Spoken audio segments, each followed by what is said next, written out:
Hello, everyone. This is Betsy Wurzel, your host of Chatting with Betsy on Passionate World Talk Radio Network, a subsidiary of Global Media Network, LLC. Our mantra is to educate, enlighten, and entertain. The views of the guest may not represent those that host the station. Folks, I'm excited today because I am talking to a millennial. I love millennials. I gave birth to one. And with me today is Charlie Wells. He is author and writer of the book, What Happened to Millennials in Defense of a Generation.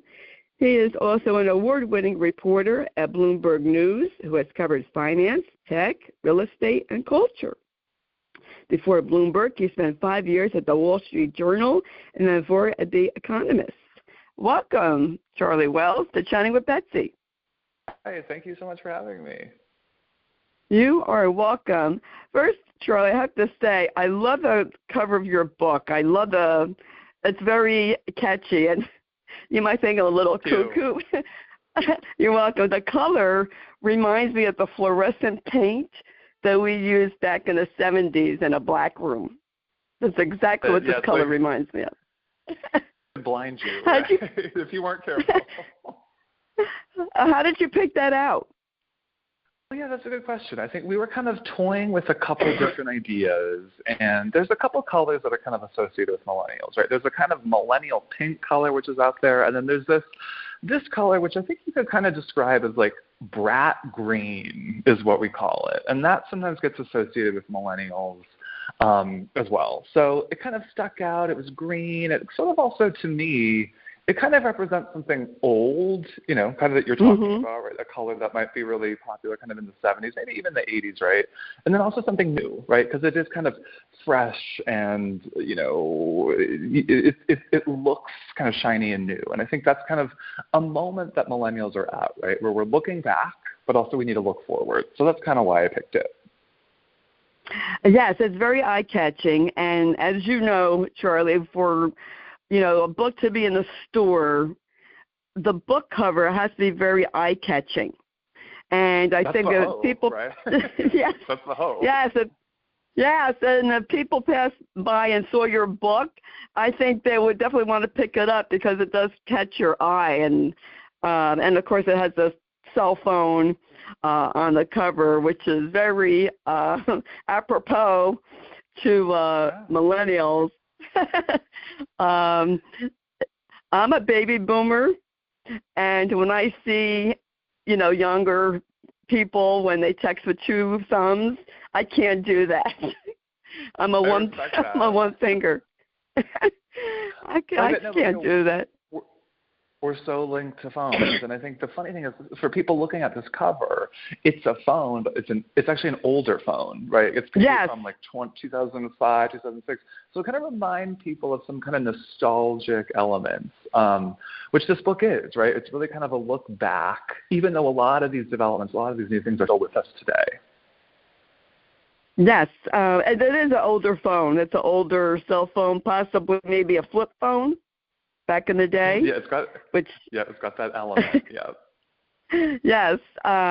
So I always start with what motivated you to write this book?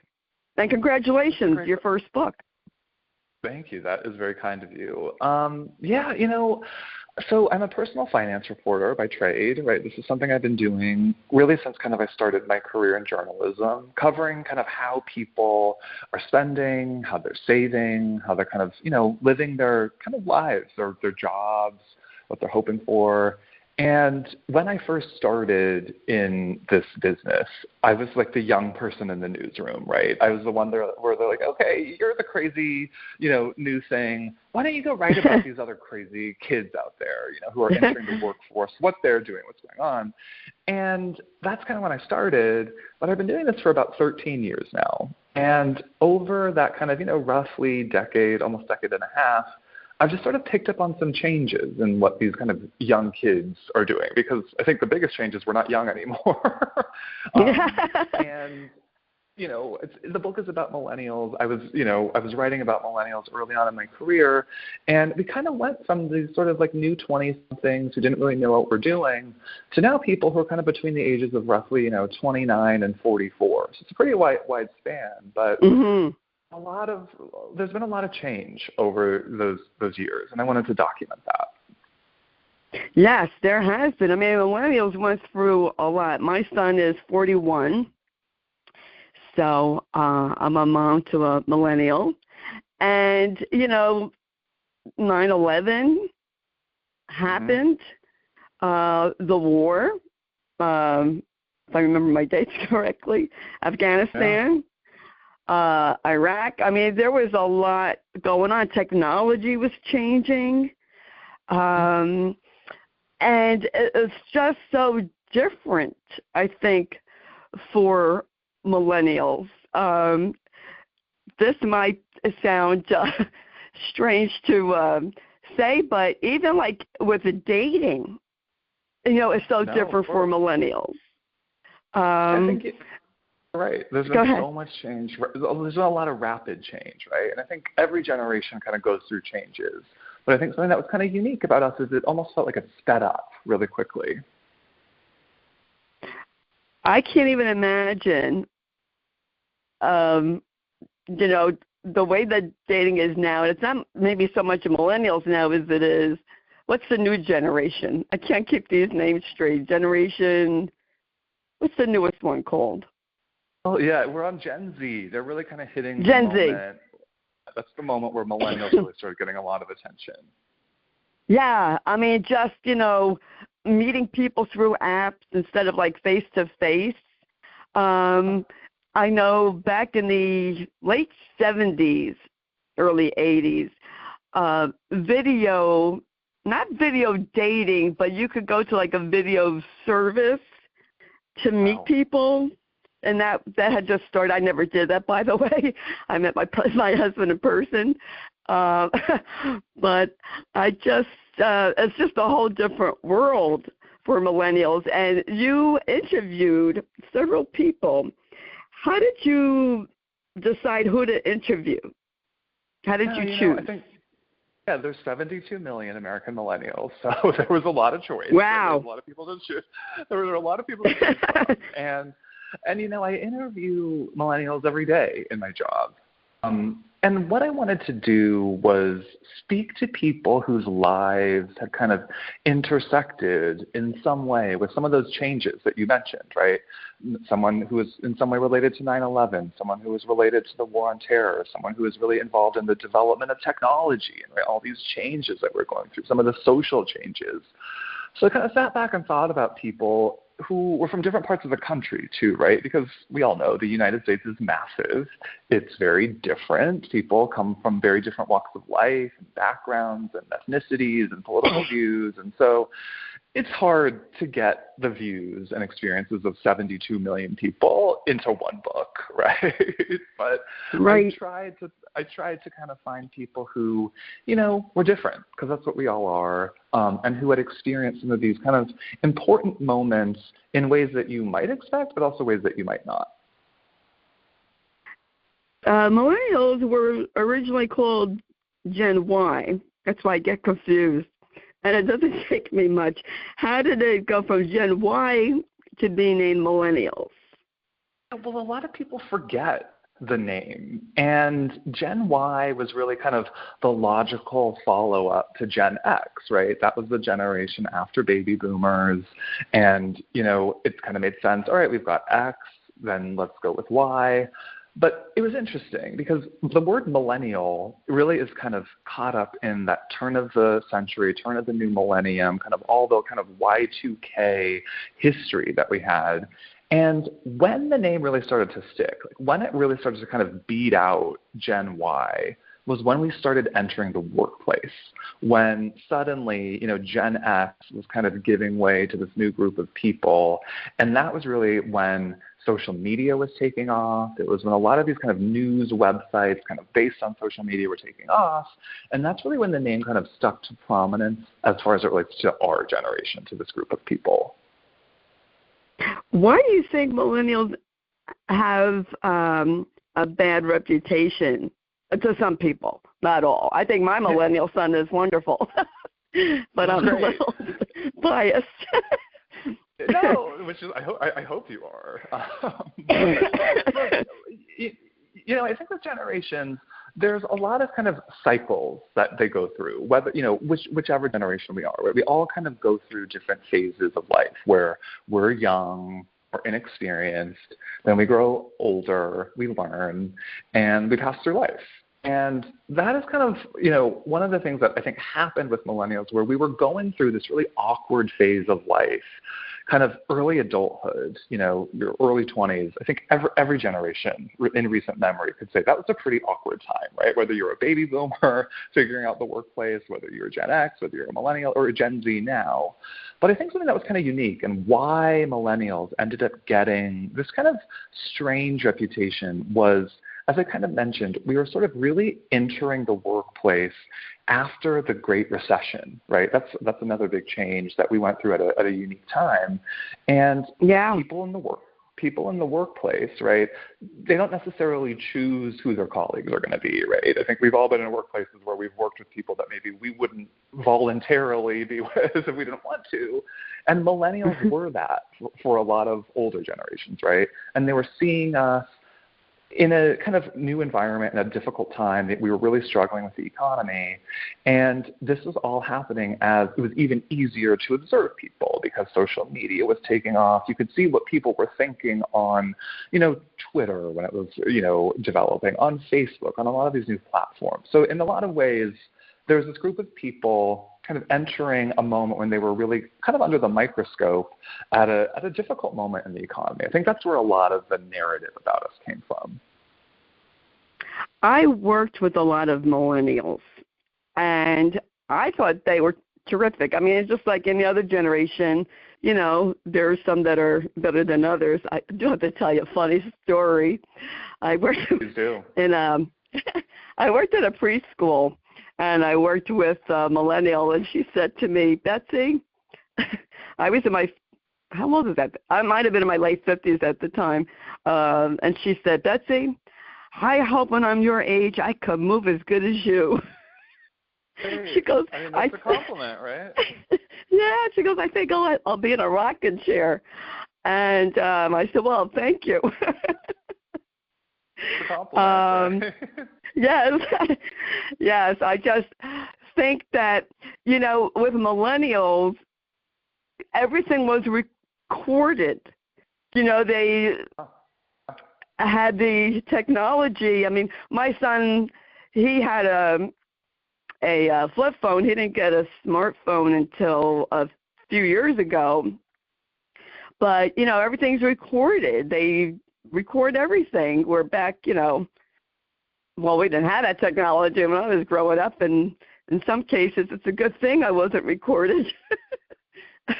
Well, yeah, no, and that's the point I make in this book, right? Which is a lot of millennial kind of early adulthood to now was recorded, and I think there's one thing if you are trying to figure out kind of who you are, where you fit in the world, if you can kind of have the freedom of not being recorded, right? Because if there's a record of a lot of the things you've done, that you've seen, it sticks with you and it's harder to change. And one of the themes of this book really was these 5 people I spoke with, they had difficult times, and we explored a lot of those difficult moments, those intersections with some of these really big moments in history. We talked about some of the difficulties, and one of the ultimate takeaways from this book is that people really start to feel better about themselves when they can change. But it's hard to change if everything about you, or a lot of things about you, forms a part of this record. So that's a really, really great point and a great theme, and I think a difference that you bring up. You know what I noticed, Charlie? I know some millennials, they used to post everything on Facebook. They're drinking, they're partying, and then they went out in the workforce, and then they stopped. They don't put that on Facebook anymore because I think employers are looking at what people are putting on their social media. So I think millennials are learning, I better not put everything I do on social media because my employer might be looking at it. Have you found Yeah. that? Without a doubt. I think there's this kind of change with yourself as you grow up and you go through this life stage of kind of early adulthood to the phase of life that a lot of millennials are starting to get to, which is midlife, right? So you change kind of within yourself, but then you also change within the context of everything else that's out there, right? With new technology that maybe you used in one way when you were 20, and then when you're 40, you realize, all right, this is still around and it's still relatively new, but I've got to use it in a very different way. And that was something in this book that I explored with a lot of these people, which was, we talked about, using the internet to communicate with people. We talked about a lot of social media posting about how people have changed. And it kind of makes people cringe looking back on the things that they used to do. But I sort of love that. I kind of loved leaning into the, I can't believe you used to do that. Or the point that you were just making about people posting pictures of them, partying or what have you. When I look back at pictures like that, there are some of me out there. There are some of the people in this book out there. And it kind of brings you back to, a more innocent time. I think if you want to cast it in a really positive light, maybe a more naive time. And I think kind of exploring a lot of those memories, talking about them, that actually really, in a funny way, it was really positive for people. It really kind of warmed them up. I think technology is great. I mean, there's also the downside of it, too, because once you post it on the Internet, it's on there forever. Unless you can remove it, and sometimes it can't be removed, and you may not want to see what you did in your youth posted all over the Internet. You know what, Charlie, I could say this because I was young once. When you're young, you don't think. You just don't. You don't. You really don't. Think of the consequences of your actions. And I know because I was young once and I could say that. You just don't think, about, what happens if I take a picture of me, guzzling down a bottle of beer or saying inappropriate things. Oh, that won't come back to haunt me, but it does. And I think, that is interesting. I vaguely remember when, Snapchat and, was it MySpace, were coming out. Memory? Mm-hmm. Yeah. And I was and I didn't have a smartphone at that time, and I was like, oh, I would never put my face out on social media. And the only reason that I did when I did buy a smartphone was to really talk about Alzheimer's and caregiving.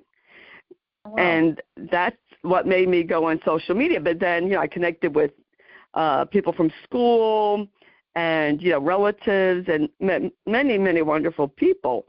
And it still cracks me up today because even baby boomers record every little thing. Well, this is what I'm doing today. Well, I'm glad to be here. I'm glad to be talking about this because I see that too, right? Sometimes it can feel like baby boomers use social media more than millennials, right? There's been a shift, it feels like, and I think this gets to a point that I bring up in the book as well, which is that we did not grow up prepared to use this kind of technology, right? I think a lot of conversations right now, and I think really worthwhile conversations happen about, younger generations like Gen Z growing up on smartphones. And I think those are really valid, important conversations to be had. But boomers didn't grow up on smartphones, right? Millennials didn't grow up on smartphones. And so there's some kind of basic kind of principles that maybe we had to learn on the fly or that have been a little bit more difficult. Because I think when you grow up with something, a lot of assumptions that you have kind of are built in a little bit more. And so it's been interesting to see some of these changes happen over time. And, I think another point related to kind of what you were saying about social media, where sometimes we can view technology as just inherently good, or we can view it as inherently bad. What is social media? Is it a good thing? I think when millennials were growing up, it was really viewed as this almost savior-like thing. I think as time went on, it really got to be viewed as something very negative. I think good or is it bad? I think it really depends on the people who are using it. Yes, definitely. I know it's had quite an effect on the youngest generation, that's for sure. How did your job that you do now prepare you to tackle this book? So, my job is to be a personal finance reporter, which means I call people across the U.S. every day, and it'll be strangers. And, growing up, I was told don't talk to strangers, right? Yeah. But I love to. I think Me too. You and I might have something in common here, right? Where you kind of learn a lot from people. You get outside your comfort zone. You kind of hear different or new perspectives that maybe you didn't think about before. And so I think that was something that I knew I loved to do and something that I wanted to do with this project. But I do it in my day job, and I love my job. It's the best job I've ever had, is I'll call people and we'll maybe talk. Maybe it's once for 15 minutes. Maybe it's longer for a bigger story, but never for like hours upon hours upon hours. And so, these 5 people, many of them I was able to speak with over the course of years. And my day job kind of prepared me for kind of starting those conversations. But I think what I really learned was kind of how to keep having these conversations as life moves on, right? So a lot of these people, they entered relationships over the course of the research while I was interviewing them. They left relationships. They started new jobs. They left jobs. They got married. They had children. So it was a really kind of fun transformation over time that I got to witness. How long did it take you to write this book? Yeah, it took about 3 years. So there was a period of kind of interviewing. It would go over the course of months. We might catch up every once in a while and have phone calls. And then there's the research phase, of course. Then the interviews continue kind of alongside that. And then the writing and editing, kind of combining all that together. It took about 3 years. Wow. I got to ask Charlie Wells about Charlie Wells. How did you come into your job that you do working for Bloomberg News? And I have to tell you, Charlie, Bloomberg News, I know it's in New York. I didn't know they were in England. So I learned something. I'm happy to have you and everyone else learn. We are a global newsroom where we have over 2,000 reporters across the globe, right? We are in most major cities and have reporters and analysts in almost every big major city that you can think of, kind of covering the news, covering the markets, and everything in between. And it's such a pleasure. And, my employer was such a big supporter of this project and this book, and supports authors, which is really, really great. I think especially at a difficult time for the publishing industry, to have an employer that understands what you want to do, right? And understands that you might want to, work on a longer-term project, on something that can kind of enrich you, build your skills, and that definitely happened here. That's great. That is really great to have that support from your employer that you want to do a book which would take up your time, with research. And I applaud you because that had to be.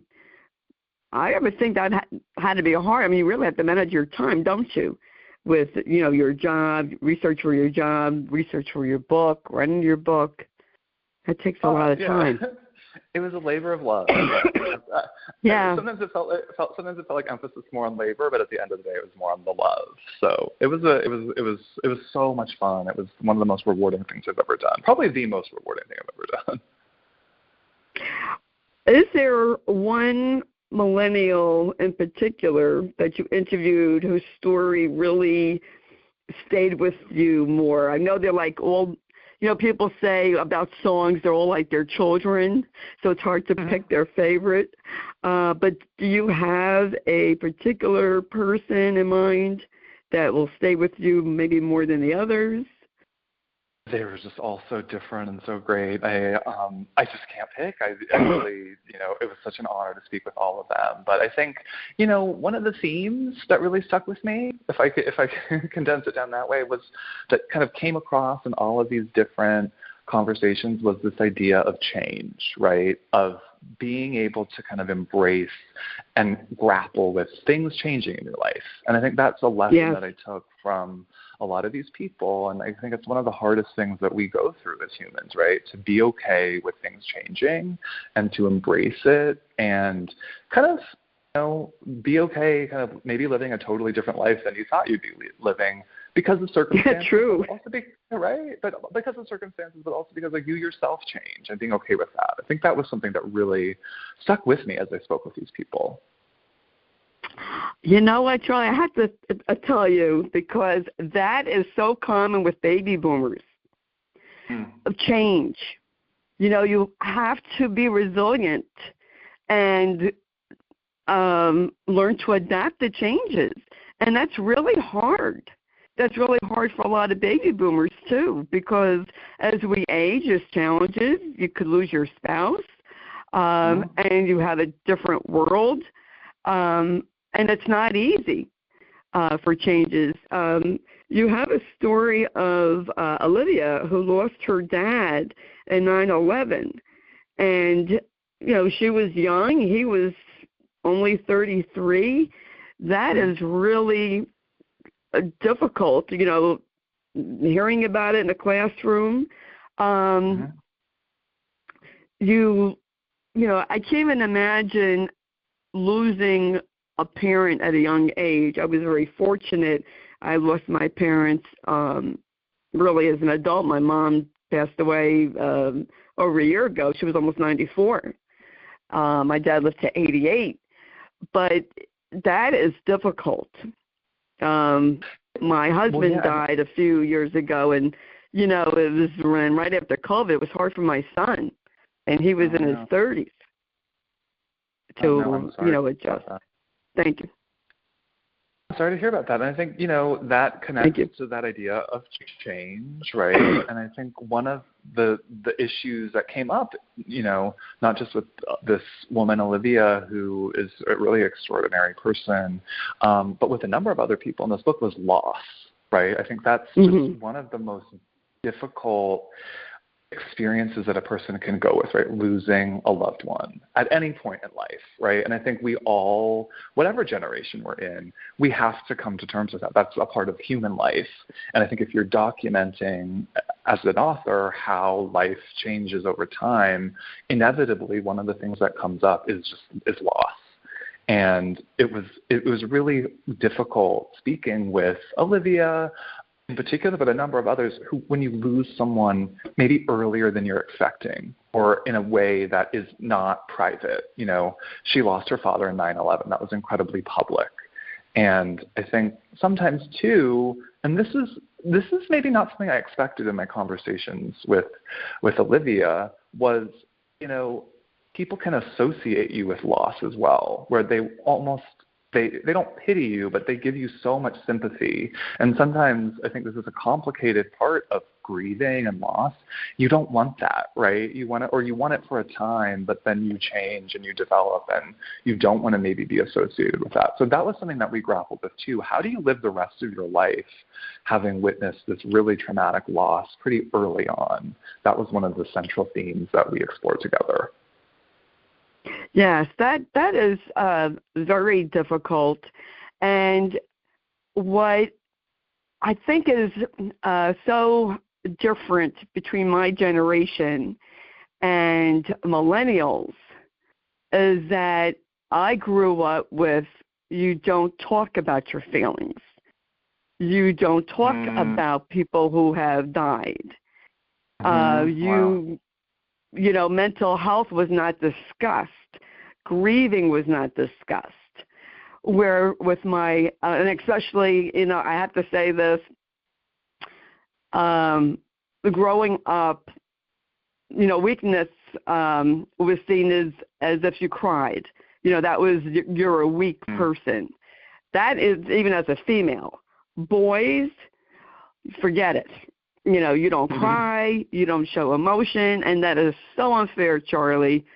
And so with raising my son, I wanted to have a good, open relationship with my son. I wanted him to express his feelings to me and to tell me if he has a problem. And so we can, work on it. And so when my husband was dying, people had the audacity to say, be strong. Well, you know what? We were strong. Josh was great with his dad. He helped with the care of his dad. And to say to someone to be strong is so insensitive. I highly recommend people not saying that to people. But I let Josh cry. I asked him his feelings, and I still do. Father's Day will always be rough. And, we talked about it. We talk about feelings. And, people would say, oh, Betsy, you shouldn't cry in front of Josh. Well, why not? Why can't he see I'm human?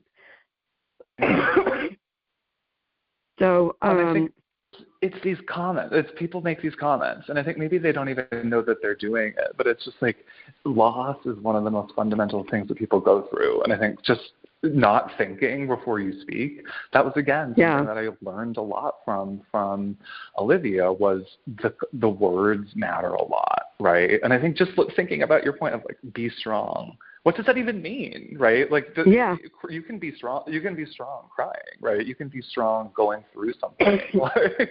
And so I think there does need to be a kind of a reassessment of how people talk about these kind of things, and also giving people some privacy, right? I think the intentions mean, people mean well. That was something that we explored a lot in our conversations, but the effect of them, there's a difference between the intent that someone might have and the impact that they have. And I think it's important as we kind of grow up, as we kind of, try to be there for people, we got to remember that. Yes, and you could tell me if I'm right or wrong.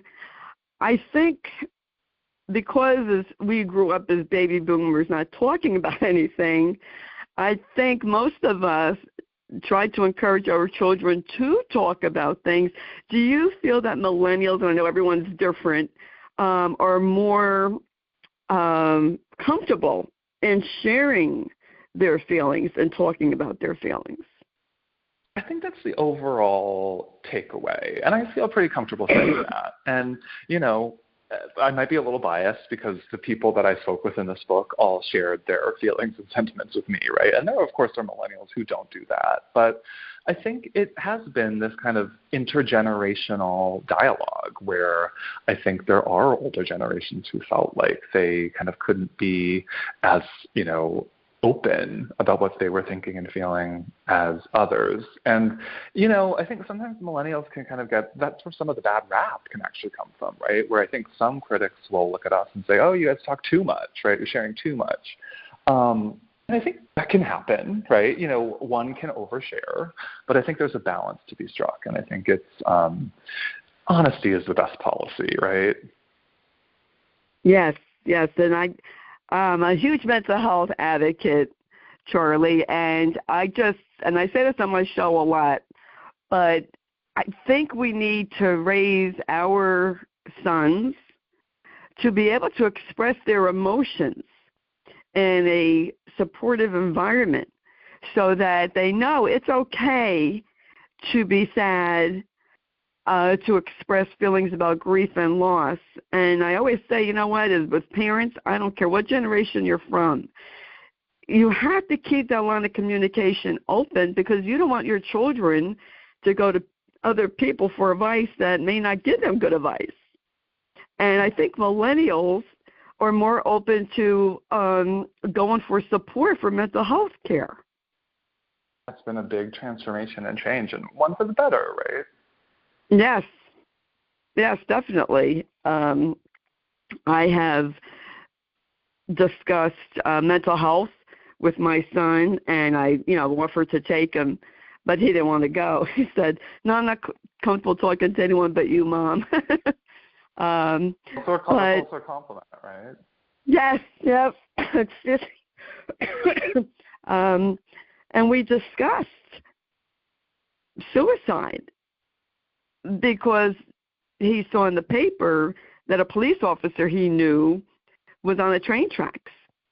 And he came down very upset, and he said, "Why did he do this?" And I said, "I don't know."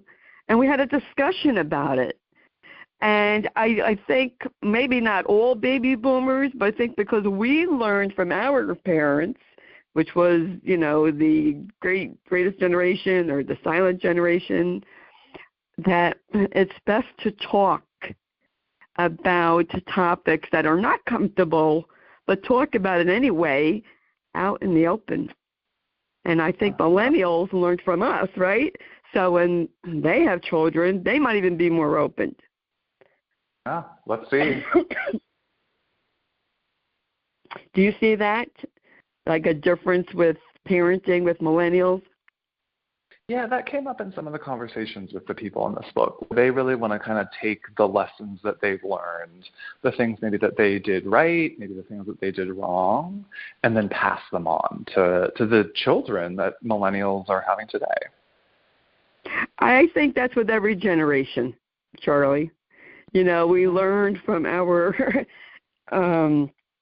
parents and the mistakes that they made, so we don't make them, and hopefully our children will, of course, do better. I have to talk about finances with millennials. Do you think they are financially better off than the baby boomers or not? Or I know it depends on the person and their job. No, this is a really important point. And I think one of the points that kind of animated the discussion on millennials, kind of since we really entered the workforce, really since the recession, was, are millennials worse off than those that came before, right? Because the idea in American life is things always get better, right? We get better. Every generation is kind of more well off than the generation that came before. That's kind of the hope. And I think one of the narratives about millennials has been that's not happening. That's not the case, right? And I think that happened kind of out of the outgrowth of the recession. But when you look at the data kind of on the average right now, actually, millennials are doing better than baby boomers were at the same point in life, right? We're now a majority homeowners. I think no one ever thought that millennials would own homes. We've got retirement accounts that are in actually pretty good places. We've been sticking with jobs a lot longer than I think a lot of other people expected. But one of the points, and I think one of the themes I hope sticks out to people is when you focus too much on an old story, you don't get to think about the new story. And I think one of the news stories about millennials is that on the whole, on average, we're doing better than prior generations. But within the millennial generation, there's higher inequality, right? So the richest people are richer, but the poorer people are poorer. And so that can kind of mess with the average. And I think that's something we really need to think about. And that's really going to be with us, with millennials, for the rest of our lives, that we really need to try to address and then not get distracted by old stories. That is true. And I think millennials are more accepting of other people's lifestyles and interracial marriage. You don't see that problem with millennials. Yeah, of course, everyone is different. By and large, I think that we've gone through a lot of social change and acceptance, and I think that really shapes the generation. Absolutely. I never told my son who he could love. He doesn't. He's very accepting of people. And I have to tell you this funny story. Okay, so my dad was, the World War II veteran. He was brought up in the 20s and 30s. And my son, when he was in preschool, he said to his grandfather, he was in love with this little girl who was African American. And so my dad asked, what nationality she is. And so my father was like, "Oh, I won't go to your wedding." And Josh got very upset. My son's very sensitive. And I said, Josh, don't worry, because by the time you get married, if you get married, Grandpa won't even know, which would have been the case.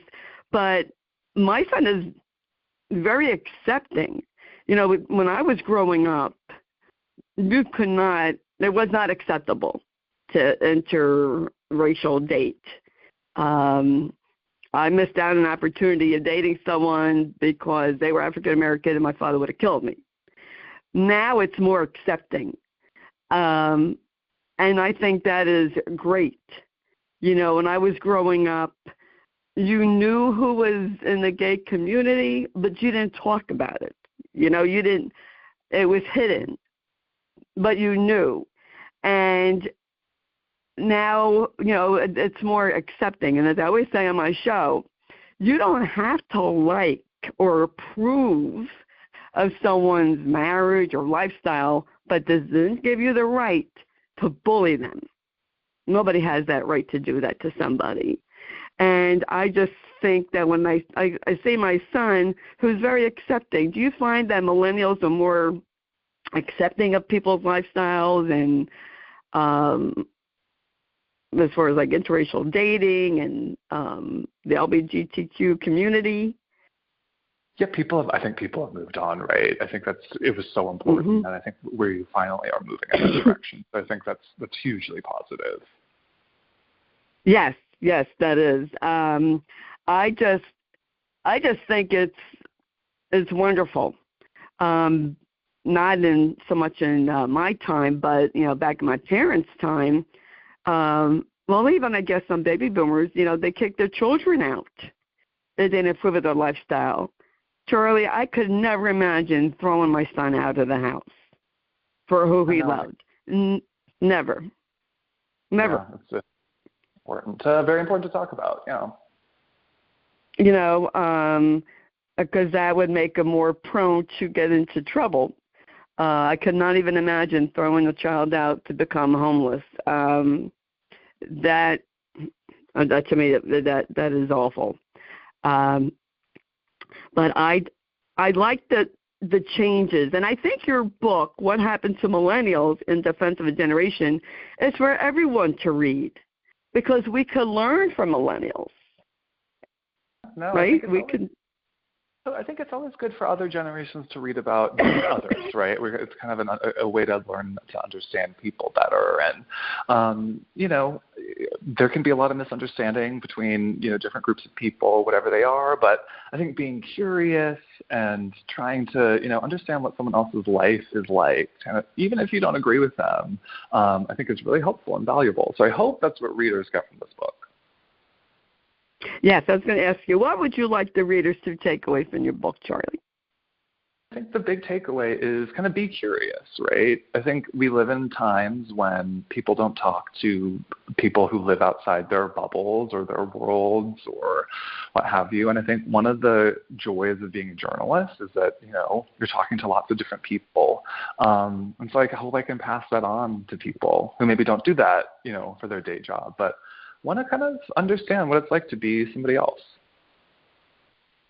Yes, that is true. And one of the benefits that I love of doing my show is that I get to talk to people from all walks of life, and I learn from every guest. And, you know, you really learn a lot from talking to other people, learning about other people, and it opens your mind. And in my case, as I'm approaching 68, it keeps my mind active. You know, my mind is very active. And I just, I think we learn from each generation. And I tell the younger generation, you know, learn from your parents and grandparents while they're still alive. They're history books. You know, you can learn from them. I was so touched. I think this one person I worked with, she was younger than a millennial, I believe. I'm not sure. She could have been a millennial, but she was injured. She wanted to be an Olympic gymnast, and she was injured. And I told her, maybe you can be a coach and you could share what you learned from your injury. And her mom felt very guilty because she said, I didn't speak English well, and I felt guilty. Maybe I could have done better. And I hugged her and I said, you did the best you could with the knowledge that you had at the time. And she thanked me. She said, you were so nice to my daughter. Thank you so much. And I love mentoring young people, Charlie. I'd like to share what wisdom I've gained over the years to younger people. And I told her, reach for your dreams. Don't let people stop you. And that's even for millennials. Don't buy into what other people told you about yourself. Flip that switch. Do it now while you're young. I had to wait. Not that I had to wait. I waited till I was 60, till I learned that I can change my story and flip my script, that I'm not what other people told me I was. And I think that's important for every generation coming up. That's so true. That's so true. Well, I really enjoyed talking to you today, Charlie. Where can people purchase your book? You can buy it, really wherever books are sold, or, the trusty just Google, Amazon, Barnes & Noble, type in Charlie Wells Millennials, and you will find it. And how can people connect with you if you want them to? You can just type Charlie Wells Bloomberg, and they'll find me. Oh, okay. Do you have a website? I do, but Google's best. It's always easier. Google, okay. Is there anything else you would like to share, Charlie, that I might have forgotten to cover? Oh, thank you so much for having me. It was a pleasure speaking with you today. Really appreciate the time. Oh, I enjoyed speaking to you, too. And good luck with your book and all your future endeavors. And I think your book will really catch on. Folks, I highly recommend reading What Happened to Millennials in Defense of a Generation by Charlie Wells. And all the information about the book, this interview will be in the blog that Jeannie White, who's the station manager, writes and produces the show. And I want to thank Lillian Caldwell, CEO of Passion World Talk Radio Network, who makes this all possible. And I want to thank Lisa Warren, PR, who arranged this interview. Thank you, Charlie Wells, again for coming on, writing your book, and coming on and speaking about it. And thank you to all listeners. Please share the show. Maybe you know a millennial. This book is for everyone. We need to learn from each other and have open minds and make this world a better place. And if you don't already, subscribe to Chatting with Betsy. It is for free on Spotify, Spreaker, iHeart, Amazon Music.